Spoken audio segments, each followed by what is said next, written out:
Meenakshi Faculty of Physiotherapy. Admissions open for BPT and MPT. Apply now.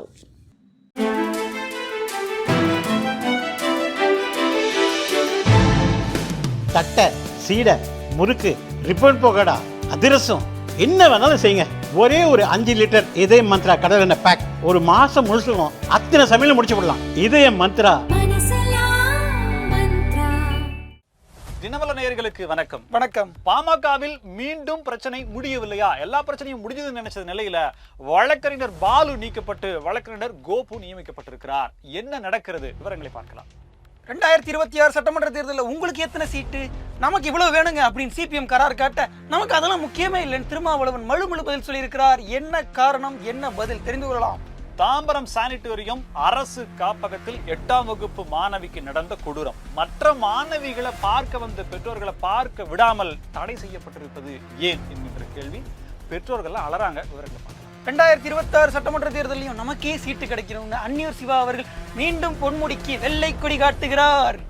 Srirangam திமுக சட்டமன்ற உறுப்பினர் பழனியாண்டி அமைச்சர் KN நேருவுக்கு எதிராக பேசி இருக்கிறார். அடுத்தவங்க சாப்பாட்டை எடுத்து மற்றவங்களுக்கு கொடுக்காதீங்க என்று டச்சிங்காக பேசியிருக்காரு. எதற்காக? விவரங்கள் பார்க்கலாம். தூத்துக்குடியில் புதிய திட்டம் அறிவிப்பு, புதிய ஒப்பந்தம் போட்டிருக்காங்க. ஆனா இதுக்கு முன்னாடி தானே இதே ஒப்பந்தத்தை முடிச்சேன்னு சொல்லி 2 மாசம் முன்னாடி திறந்து வச்சீங்க அப்படின்னு ஒரு புதிய கேள்வியும் வெளிவந்திருக்குது. கனிமொழி அவர்களும் தூத்துக்குடி திமுகவும் சிக்கி இருக்குது. இதை பத்தி தான் இன்னைக்கு நம்ம பார்க்க போறோம். இது சைட்லைட்ஸ்.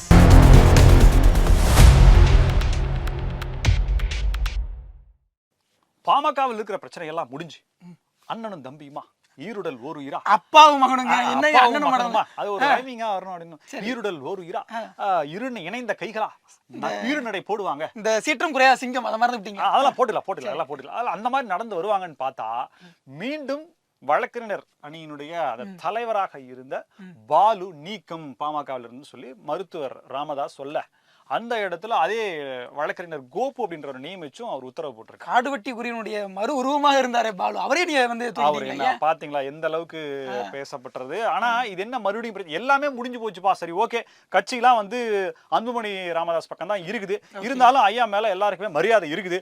2 பேரும் போட்டி பொதுக்குழு அதுன்னு போட்டோம்னா கட்சி பிளவுபட்டு போகும், வாக்கு சிதறி போகும். அதனால சரி, ஓகேப்பா, நான் ராஜகுருவா இருந்து நான் எல்லாத்தையும் கட்சியை நான் பாத்துக்கிறேன்ப்பா, கட்சி நீயே வச்சுப்பா சொல்லி சமாதானம் அடைந்து விட்டார் அப்படின்னா செய்திகள் வந்தது.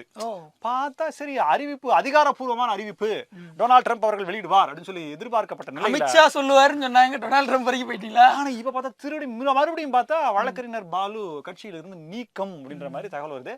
என்னையா முதல்ல இருந்தாயா? இதுக்கு முன்னாடி திலகபாமாவை நீக்கினாங்க. இல்ல திலகபாமா கட்சியில தான் இருக்காங்க அன்புமணி சொன்னாரு. சோ இப்படி மாறி மாறி போய்கிட்டே இருக்கே, நியாயமா? இது வரைக்கும் என்ன நடந்ததுன்னா அன்புமணி ராமதாஸ் நீக்கம் செய்வார், நீக்கம் செய்வார். அன்புமணி ராமதாஸ் கடிதம் கொடுத்து மறுபடியும் இணைப்பு. இல்ல இவர் கட்சியில தான் இருக்காரு உறுதிப்படுத்துவார். ஆனா இப்ப இவர் என்ன பண்ணிருக்காரு, அந்த இடத்துல இருந்து நீக்கிட்டு வேற ஒருத்தர் அதே இடத்துக்கு நியமிக்க பண்ணிருக்காரு. இப்போ அந்த நீக்கம் செய்யப்பட்ட வழக்கறிஞர் பாலு அவர்கள் மறுபடியும் என்ன பொறுப்புக்கு போடுவாங்க, அன்புமணி ராமதாஸ் என்ன பொறுப்புக்கு போடுற மாதிரி இருக்கு. ஒரே என்னன்னு தெரியல, கன்ஃபியூசிங்கா இருக்கு. எம்பி பதவி காலியாக போகுது, அதுல கான்சென்ட்ரேட் பண்ணாம நீங்க இந்த பிரச்சனை எல்லாம் பாத்துட்டு இருக்கீங்களா, இதெல்லாம் நியாயமா அப்படின்னு நேத்து சென்டிமெண்டான ஒரு வீடியோ வந்தது. மருத்துவர் ஐயா வந்து அப்படியே மாஸ்க் போட்டிருந்தாரு, கண் கலங்கல, அது வரைக்கும் நல்லா தெரிஞ்சது. அப்படியே ஒரு நெருடலான டச்சிங்கான ஒரு வீடியோ ஒன்று வெளியிட்டு இருந்தாரு. என்னுடைய தொண்டர்கள் தான் எனக்கு எல்லாமே, என்ன இந்த இடத்துல வச்சிருக்காங்க, உங்க எல்லாத்துக்கும் நல்லது சொல்ற வழியில செய்திகள் வரும், நான் சொல்லுவேன் அப்படின்ற மாதிரிலாம் சொல்லியிருந்தாரு. நிறைய குறுக்கு கேள்விகள்லாம் கேட்டிருந்தாங்க. ஐயா, நீங்க வந்து அந்த மாதிரி மனநிலையில இருந்தீங்களா, இப்போ வந்து உங்களை இல்லாம வேற மாதிரி இப்போ சனாதனத்துக்கு ஆதரவாக சென்று விட்டீர்களா அப்படின்ற மாதிரிலாம் கேட்கறாங்களே, அப்போ உங்களுடைய அந்த நடுநிலை அப்படிங்கிறது என்னையா அப்படின்லாம் கேள்வி கேட்டாங்க. பட் அதெல்லாம் இதோ பதில் சொல்லியிருந்தாரு. அந்த வீடியோவுக்கு இப்போ என்ன அப்படின்ற மாதிரி கேள்வி வந்து, நாளான்னைக்கு வியாழக்கிழமை ஐயா வந்து தைலாபுரம் தோட்டத்துல பிரஸ் மீட் கொடுப்பாரு. அப்ப எல்லா பிரச்சனையும் சால்வ் ஆயிடும் அப்படின்னு நம்ம எதிர்பார்ப்போம். ஐயா எப்பவுமே இனிப்பாதான் சொல்லுவாரு, கசப்பாலாம் இருக்காது. சக்கரை 2021 காங்கிரஸ் வந்து அழுது கண்கலங்கி சீட்டு வாங்கினாங்க அப்படிங்கிற அந்த பரிதாபகரமான காட்சி உங்கள் கண் முன்னாடியெல்லாம் வந்து போயிருக்கலாம். 26ல் காங்கிரஸுக்கு எவ்வளோ சீட்டு கிடைக்கும்னு தெரியல. ஆனால் ஏற்கனவே 10 எம்பிகள் இருக்கிறாங்க. இப்போ நாடாளுமன்றத்தில் வேற எதிர்கட்சியாக இருக்காங்க, அதனால் வலுவாக கேட்பாங்கன்னு நினைக்கிறேன். ஆனால் சிபிஎம் கிட்ட வந்துட்டு ஐயா உங்ககிட்ட எவ்வளோ சீட்டு கொடுக்குறா சொல்லியிருக்காங்க, நீங்கள் வந்து நிறைய சீட்டு கேட்க போகிறதா மாநில செயற்குழுலாம் பேசியிருக்கீங்களே, எவ்வளோ கொடுப்பாங்க ஐயா, எவ்வளோ கேட்க போறீங்க? இந்தியாவின் மிகப்பெரிய கட்சி, தமிழகத்தின் மிகப்பெரிய கட்சி யாரு? ஸோ அவங்க கேட்கறது கொடுத்து தான் ஆகணும். சிபிஎம்க்கு எத்தனை எம்பி இருக்குன்னு கொஞ்சம் கணக்கு போட்டீங்கன்னா தெரிஞ்சிடும் இந்தியாவுடைய. அதான் சிபிஎம்கிட்ட கேட்டிருக்காங்க. சிபிஎம் வந்து தன்னுடைய மாநில செயற்குழுவில் முடிவு பண்ணியிருக்காங்க, கடந்த முறையை விட இந்த முறை வந்து அதிகமான சீட்டுகளில் நாம் வந்து போட்டியிடணும் அப்படின்னு. அதற்கு வந்து அதனுடைய மாநில செயலர் ஐயா சண்முகத்துக்கிட்டையும் கேட்டிருக்கிறாங்க. அவரும் சொல்லியிருக்காரு, கடந்த முறை நாங்கள் தான் கடைசியாக வந்து கூட்டணி ஒப்பந்தத்தில் கையெழுத்து போட்டோம், அதனால் இந்த முறை நாங்கள் அதிகப்படியான இடங்களில் கேட்டு திமுக கிட்ட வாங்கி போட்டி போடுவோம் அப்படின்னு. வடிவேலோட காமெடி, ஏடா உடம்பு சரியில்லைங்கிற ஒரு நல்ல உடம்புக்கு சத்தானதா ஒரு பழங்களும் வாங்கி கொடுக்க வேணாம், எவ்வளோடா வேணும் கேள்றா அப்படின்னு. அண்ணே ஒரு 500 ரூபா கொடுனே, கடைசியில் அவர் சொல்லுவார் அந்த பதில் மாதிரி தான். ஒரு டீ கேட்கறையே கொடுக்கறதுக்கு எங்கிட்ட சீட்டு இருக்கிற சீட்டை பகிர்ந்து எடுத்துக்கணுன்ற மாதிரி தான் இருக்கு. அதாவது நாங்களே 200 தொகுதியில போட்டி போடணுன்ற ஆசையில இருக்கோம். இல்ல 220ல திமுக ஜெயிக்குதுன்னு சொல்லிட்டாங்க. அது வேற. மீதி இருக்கிற 14 24 என்னத்த பண்றது? நான் என்ன பண்றேன், உங்களுக்கு ஒவ்வொரு சீட்டு தரேன், ஆளுக்கு அடிச்சுக்காம எடுத்துக்கணும் அப்படின்னு சொல்லி திமுக சொல்லிரும் போல அந்த நிலைமையில இருக்கு. ஆனா பாருங்களேன், திருமாவளவன் எவ்வளவு பரந்த மனதுடையவரா இருக்காருன்னு. அவருடைய மனசுல யாருக்குமே வராது. என்னதான் சொல்றாரு திருமாவளவன் அவர்கள் வந்து, உங்களுக்கு எவ்வளவு சார் சீட்டு கேட்பாங்க, நீங்க வந்து கடந்த முறை கீ ரோல் பிளே பண்ணீங்க, இந்த முறை கேப்டன்ஷிப் எடுப்பீங்களா அப்படின்னு. கேப்டன்ஷிப்பா அதெல்லாம் நமக்கு தேவையில்லை, நம்முடைய பாத்திரம் என்னங்கிறத விட பாஜக இங்க கால் ஊன்றி விடக்கூடாது அப்படிங்கிறத நம்ம உறுதியா இருக்கணும். உங்களை கூட்டணியில வச்சுக்கிறதுக்கு நான் ஏன் வச்சிருக்கேன்றது இப்ப தெரியுதா? சீட்டு மட்டும் நீங்க கேட்கவே கூடாது, மத்ததெல்லாம் பேசுறீங்க பாத்தீங்களா, அந்த மாதிரி பேசிட்டு போங்க அப்படின்ற மாதிரி தான். அப்ப தெரியும் விசிகாக்கு எத்தனை அப்படிங்கிறது அப்படின்னு சொல்றாங்க. ஸோ வந்து அவருக்கு சீட்டு முக்கியம் இல்லை அப்படிங்கிற மாதிரி இருக்கு. ஐயா நீங்க பாஜக காலூன்ற விடக்கூடாதுன்னு சொல்றீங்க, உங்க காலம் முதல் தரையில ஊனுங்களேன், பார்த்து கத்துக்குங்க. விசிகா எப்படி திமுகவோடு இணக்கமாக செல்கிறது, கூட்டணி தர்மத்தை காக்குறது அப்படின்றது. பாமகவுக்கு தானே சொல்றீங்க? சொல்லிங்க. தமிழகத்தில் நடக்கக்கூடிய பாலியல் குற்ற சம்பவங்கள், குறிப்பாக தாம்பரம் சானிட்டோரியத்தில் நடந்த காப்பகத்தில் இருந்த 8ஆம் வகுப்பு மாணவிக்கு நடந்த கொடூரம், இது நேத்து நடந்தது, இன்னைக்கு நடந்தது ஏதாவது இருக்கான்னு தெரியல, ஒருவேளை சாயங்காலத்துக்குள்ள வந்தாலும் வந்துடும், தினம் ஒண்ணு நடக்கிறது. ஆமா, ஏன்னா இன்றைய பாலியல் வழக்குகள்னு வர்ற நிலையில நம்ம ஏன் மறுபடியும் இன்னைக்கு எடுத்தோம் அப்படின்னம்னா, மொத்தம் 150க்கும் மேற்பட்ட மாணவிகள் அங்க தங்கி இருக்காங்க. அதற்கு ஆண் காப்பாளரை போட்டது ஏன் அப்படிங்கிறதும், அங்க இருக்கக்கூடிய நடவடிக்கைகளை கண்காணிப்பதற்கு சிசிடிவி கேமரா ஏன் வைக்கப்படவில்லை அப்படின்ற கேள்விக்கும், அண்ணா பல்கலைக்கழகத்துக்கும் அதே சிசிடிவி கேமரா ஒர்க் பண்ணல அப்படிங்கிறதையும் நம்ம நினைவுபடுத்த விரும்புறோம். இதெல்லாம் வந்து கேள்வியா இருக்கு. இதை தாண்டி மீதம் இருக்கக்கூடிய, அதாவது பாதிக்கப்பட்ட மாணவி தவிர்த்து இருக்கக்கூடிய மாணவிகளுடைய பெற்றோர்கள் அந்த மாணவிகளை பாக்குறதுக்கு அங்க வர்றாங்க. பதறி போயிருப்பாங்கல்ல, வருவாங்கல்ல, எப்படி அப்படியே பெத்த நெஞ்சு எப்படி இருக்கும், அப்படியே நம்ம குழந்தைக்கு எதுவும் ஆயிடுச்சா அந்த மாதிரி அப்படின்னு வந்து பார்க்க வந்தா அவங்கள மாணவிகளை பாக்குறதுக்கு அனுமதி கொடுக்கல, கேட்டை சாத்தி வச்சிருக்காங்க அப்படின்ற தகவல் கிடைக்குது. அழுதுட்டே அடுத்தவனாயா பார்க்க வந்தா, பெத்தவங்க தானே பார்க்க வந்தாங்க அப்படின்ற வெளியில நின்று அந்த பெற்றோர்கள் எல்லாமே வறுமை கோட்டுக்கு கீழே இருக்கிறவங்க, அவங்கள பார்த்தாலே தெரியுது ரொம்ப பிள்ளைகளை வந்து ஹாஸ்டல்ல சேர்த்து படிக்க வைக்கிறாங்கன்னா அவங்களுக்கு நிலைமை என்ன இருக்குன்னு அப்படியே கண்ணீர் விட்டு கதறி அழுறாங்க. ஆனா அதுவுமே பண்ணல. ஏகப்பட்ட கேள்விகள் இருக்கு. நான் பெண்களுக்கு அது பண்ணிட்டேன் இது பண்ணிட்டேன், பெண்கள் பாதுகாப்பினுடைய உயர்ந்த மாநிலமாக இருக்கு. கேள்வி கேட்டா என்ன பண்ணா, இந்திய அளவுல பெண்களுக்கு எதிரான குற்றங்கள் நடக்கக்கூடிய பல இடங்கள்ல எந்த கட்சி ஆட்சியில் இருக்கு அப்படின்றாங்க.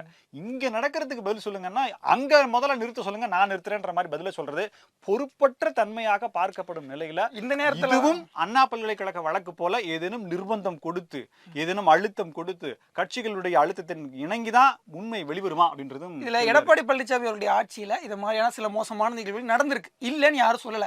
ஆனா அவர் எதையுமே மறைக்க முயற்சி பண்ணல, எல்லாத்தையுமே வெளிப்படையா சொன்னாரு. பொள்ளாச்சி வழக்குல வந்து சிபிஐக்கு கொடுத்தாரு, எல்லா விதமான விஷயங்களையும் அவர் நடவடிக்கை எடுத்தார், எந்த விதத்திலையும் அவர் டிராமா பண்ணல. ஆனா இந்த ஆட்சியில குற்றத்தை செஞ்ச அந்த காமுகனுக்கு வயசு வந்து கிட்டத்தட்ட 50 ஆகுது. அவனுடைய அம்மா பணியில இருக்கும்போது இறந்து போனதுனால கருணையின் அடிப்படையில அவனுக்கு அந்த வேலை கிடைச்சிருக்கு. படிப்பட்ட அந்த என்ன சொல்றதுன்னே தெரியல, அவ்வளவு கோபம் வருது. 8ஆம் வகுப்பு மாணவி கொடூரமான முறையில இந்த சம்பவம் நடத்திருக்காரு. நடவடிக்கை அப்படிங்கறதா இப்போ வருது, ஆனால் தடுக்கப்படணும். அரசு காப்பகங்கள் எங்க இருக்கு, அங்க இருக்கக்கூடிய பாதுகாப்பு நடவடிக்கைகள் என்ன, காப்பாளர்களாக யார் நியமிக்கப்பட்டிருக்காங்க, பாதுகாப்புக்கு யார், எல்லாம் வந்து இருக்கணும்.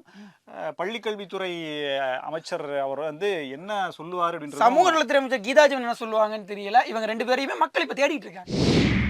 விக்கிரவாண்டி இடைத்தேர்தலில் அண்மையில் எம்எல்ஏ ஆனவர் தான் அன்னியூர் சிவா அவர்கள். எல்லாருக்கும் தெரிஞ்சிருக்கும் நான் நம்புறேன். அவர் வந்து கடந்த சட்டமன்ற தேர்தலில் 2021 சட்டமன்ற தேர்தலில் அவருக்கு சீட்டு கிடைக்கல. அவர் முயற்சி பண்ணார், ஆனால் கிடைக்கல. அந்த நேரத்தில் ஐயா பொன்முடி அவர்கள், இப்போ தான் பொன்முடி ஐயாவை பற்றி சொல்லி ஆகணும். என்னென்னா, முதல் மரியாதை படம் பார்த்துருப்பீங்கல்ல, வீராசாமி சொல்லுவார், ஒரு காலகட்டத்தில் அவர் தலை நிமிர்ந்து நின்னார்னா அப்படின்ற மாதிரி தான் இப்போ பொன்முடி ஐயா இருக்கிறாரு. ஆனால் அவர் ஒரு நேரத்துல ஒன்றுபட்டு, என்னப்பா ஏதோ துக்க நிகழ்ச்சி சொல்ற மாதிரி ஆனா போனான் பொன்முடி இப்ப இருக்காரு.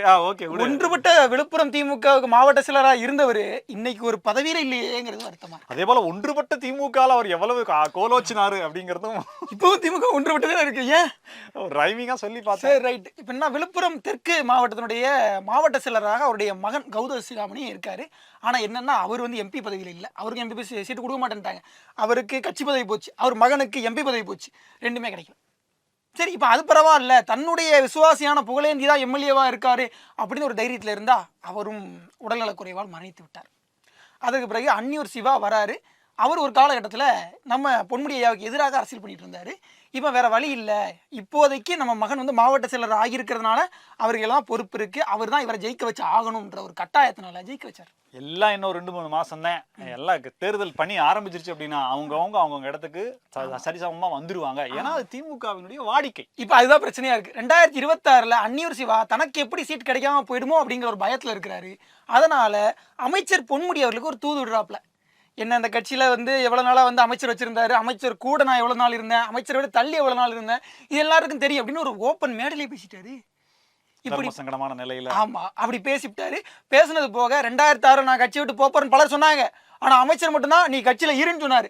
அவர் தான் எனக்கு ஒரு பொறுப்பு கொடுத்தாரு, கொடுத்ததும் அவர் தான் இருக்க வச்சது. என்ன சொல்ல வர்றாருன்னா, நீங்க கட்சியில இருங்க, இல்லாம போங்க, உங்களுக்கு சீட்டு கிடைக்கணும், கிடைக்காம போங்க, எனக்கு ஒரு சீட்டை வாங்கி கொடுங்க. இன்னொரு விஷயத்தையும் சொல்லியிருக்காரு, சொந்த ஜாதிக்காரனை கூட முன்னேற விடாம தடுக்கிற நிறைய பேர் இங்க இருக்கிறாங்க அப்படின்லாம் சொல்லி அமைச்சரை சொல்லல, தயவு செய்து தப்பா அப்படிலாம் சொல்லல, அப்படிலாம் சொல்ல அப்படின்னு சொல்லி கடைசியாக முடிச்சிருக்கிறாரு. ஒரு வழியாக 2026 அவருக்கு விக்ரமாதித்யத்துல சீட்டு வேணும், இதுதான் அவர் சொல்ற விஷயம். அதனால ஐயா அவருக்கு சீட் கொடுத்துருங்க. உங்க மகன் கௌதம சிகாமணிக்கு சட்டமன்ற உறுப்பினர் பதவி கிடைக்கலனாலும் பரவாயில்ல, உங்களுக்கு கிடைக்கலாம் கூட பரவாயில்ல, அவருக்கு கிடைச்சிடணும், அதான் நல்லது. ஸ்ரீரங்கம் திமுக சட்டமன்ற உறுப்பினர் பழனியாண்டி ஒரு கூட்டத்துல பேசுனது இப்ப பேசு பொருளாகி இருக்கு. இருங்க, இந்த ரயில்வே ஸ்டேஷன்ல வந்துட்டு ஏதோ மோடி ஸ்டாலின் ஐயா பத்தி பேசிட்டு இருந்தார்ல, அவரு தானே? வரலாறுகள் இருக்கிறதானே ஒவ்வொருத்தருக்கும். திருச்சி சரகத்துல இது நடக்குது. திருச்சியினுடைய சமூக வளர்ச்சி அதை பத்தி திருச்சியினுடைய மாவட்ட ஆட்சியர் அலுவலகத்துல நடக்குது. திருச்சி நாடாளுமன்ற உறுப்பினர், கரூர் நாடாளுமன்ற உறுப்பினர், அமைச்சர்,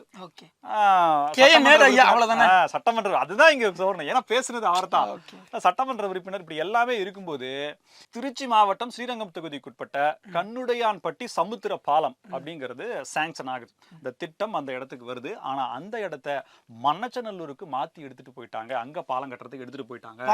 ஆமா, பாலத்தை கட்டி எடுத்துட்டு போல, திட்டத்தையும் அங்க எடுத்துட்டு போயிட்டாங்க. அனுமார் சஞ்சீவி மலையை தூக்குன மாதிரி பாலத்தை தூக்கிட்டு போயிருக்காங்க சொல்லி அமைச்சர் மேல பிராது கொடுத்து, அடுத்தவங்க சோத்தை எடுத்து மத்தவங்களுக்கு கொடுக்காதீங்க, அந்த பாலம் கட்டுற கான்ட்ராக்ட்ல எங்களுக்கு 10% வராது, மத்தவங்க சாப்பாட்டை எடுத்து இன்னொரு கொடுக்காதீங்க பாருங்க. கமல் படத்துல அந்த பாட்டு வரிகள் தான் வரும், அடுத்தவன் வயிற்றுக்குள்ள உணவு இல்லையப்பா அப்படின்னு வரும். நல்ல வரிகளா இருக்கும். அதாவது எடுத்து அடுத்தவனை புடுங்கி திங்காதரா அப்படின்ற மாதிரிலாம் சொல்லியிருக்காரு. பட் இவர் நாசுக்கா சொல்லியிருந்தாலும் நல்லா சுருக்குன்னு சொல்லியிருக்காரு. இதுக்கு மேல என்னப்பா கேள்வி? வெளிப்படையா அதுவும் சொல்லல, சொல்லி அப்படிதாங்க சொல்லியிருக்காரு. மத்தவங்க சாப்பாட்டை எடுத்து நீங்க கொடுக்காதீங்க அப்படின்ற மாதிரி அமைச்சரை வச்சுக்கிட்டு அதே மேடையிலேயே பேசியிருக்காரு. ஸோ இது இப்போ பேசு பொருளாகி இருக்கு. என்னப்பா இது, அமைச்சர் மேல எனக்கு தர்ம சங்கடம், வருத்தம் அப்படின்ற மாதிரிலாம் வெளிப்படையா சொல்லியிருக்காரு. இதான் தலைமையில நீங்க சொல்லணும், நீங்க எப்படி வெளிப்படையா மேடையில சொல்லலாம், தப்பு இல்ல அப்படின்னு கேட்க மாட்டாங்களா? என்னப்பா உனக்கு ஒரு பாலம் வேணும் வச்சுக்கப்பா அப்படின்ற மாதிரி கொடுத்துருவாங்க. சேலத்துல நம்ம கட்டாத பாலமா இங்க கட்டிட போறோம், நாங்க வந்தா 5 வருஷமா பாலம் அப்படின்ற மாதிரி கொடுத்துருவாங்க. அதுக்கு போய் நீங்க அமைச்சர் எப்படி கோத்து விட்டீங்கோ அப்படின்ற மாதிரிலாம். அது மட்டும் இல்ல, திருச்சியினுடைய முடிசூடா மன்னர், குறுநில மன்னர் ஐயா KN நேரு, அவரை எப்படிப்பட்ட அவரையினுடைய குகையிலேயே, சிங்கத்தை குகையிலேயே வைத்து நீங்கள் எப்படி இந்த மாதிரியான கேள்விகளை கேட்கலாம்? கரண்ட் கம்பத்தை பாலம் வேணும்னு கேளு, அங்க கொடுத்தது ஏன் பாலம், பாலம்லாம் சொல்லக்கூடாது அப்படின்ற மாதிரி கேள்விகள் வருது. கரண்ட் கம்பத்துல கை வைக்கல, நீங்க 1000 வருஷம் டிரான்ஸ்ஃபார்மர்ல கை வச்சிருக்கீங்க ஐயா KN நேரு, என்ன நடக்குது பாருங்க ஐயா, வேணாயா கோபப்பட்டாரு. தூத்துக்குடியில கருப்பட்டி சொசைட்டி பக்கத்துல ஒரு விளையாட்டு திடல், அந்த விளையாட்டு திடலை ஐயா ஜெகன் அவர்கள், அதாவது தூத்துக்குடியுடைய மேயர் அவரும், அப்புறம் அந்த தொகுதியினுடைய நாடாளுமன்ற உறுப்பினர் கமிஷனர் மதுபாலன் அவர்களும், நாடாளுமன்ற உறுப்பினர் கனிமொழி அவர்களும் சேர்ந்து திறந்து வைத்திருக்கிறாங்க. ஆனா பாருங்களேன், திறந்து வச்ச அப்புறம் 2 மாசம் கழிச்சு புதுசா நம்ம இன்னொரு விளையாட்டு திடல் கட்டும் அப்படின்னு சொல்லி அவங்களே இன்னொரு டெண்டரும் போட்டுருக்காங்க. மக்களே உங்களுக்கு புரியுதான்னு தெரியல, பிப்ரவரி மாசம் இதை திறந்து வைக்கிறாங்க. அதை பத்தின பதிவை MP கனிமொழி அவர்களும் இன்னும் அமைச்சர் கீதாஜின் அவர்களுமே எக்ஸ் வலைதளத்துல பதிவா போட்டுறாங்க.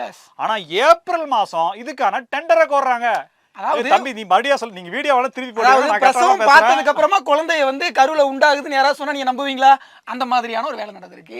இத வந்து தூத்துக்குடி நாடாளுமன்ற உறுப்பினருக்கு இந்த விஷயம் தெரியுமா? திமுக தலைமைக்கு தெரியுமா? வெளிப்படையாக இத்தகைய திருட்டுகள், சுருட்டல்கள், ஊழல்கள் நடக்குது, இதை கேட்க மாட்டீங்களா அப்படின்ற மாதிரி பல கேள்விகள் முன்வைத்திருக்கின்றன. கேட்க முடியாது. ஏன்னா அங்க ஐயா ஜெகன் இருக்காப்ல, அக்கா கீதா ஜீவன் இருக்காங்க. அவங்கெல்லாம் இருக்கும்போது கேட்டா தூத்துக்குடியில என்ன ஆகும்னு அவங்களுக்கு தெரியும். அதனால தூத்துக்குடியே திமுக கையில தாங்க. அதாவது ஒரு திட்டத்தை செயல்படுத்தி அந்த திட்டத்துல ஒதுக்கப்பட்ட நிதியில தரக்குறைவாக கட்டி பணத்தை சூறையாடுவது அப்படின்றது கம்ப்ளைண்டா நிறைய வந்திருக்கு. திட்டத்தை பண்ணிட்டு முடிச்சுட்டு ஓப்பனுமே பண்ண பிறகு ஒப்பந்த புள்ளி கோர்றீங்க அப்படின்னா இது என்ன எனக்கு புரிய யாருமே கேட்க மாட்டாங்கன்னு நீங்க நினைக்கிறீங்களான்னு சொல்லி ரொம்ப சீரியஸான கம்ப்ளைண்ட் ரைஸ் ஆயிருக்கு. ஸோ இது எப்படி நிதி ஒதுக்குனாங்க, எப்படி அந்த திட்டம் நடைமுறைப்படுத்தப்பட்டது அப்படின்ற பல கேள்விகள் வருது. இல்லை, நாடாளுமன்ற உறுப்பினர் கனிமொழி அவர்கள் தூத்துக்குடியில் தண்ணி பிரச்சனை இருக்குது, அதை தீக்கிற வழியை விட்டுட்டு எதுக்கு இப்படி பொய்யான வேலையெல்லாம் பார்த்துட்டு இருக்கீங்கன்னு மக்கள் கேட்குறாங்க. ஏதாவது பதில் சொன்னீங்கன்னா நல்லா இருக்கும்.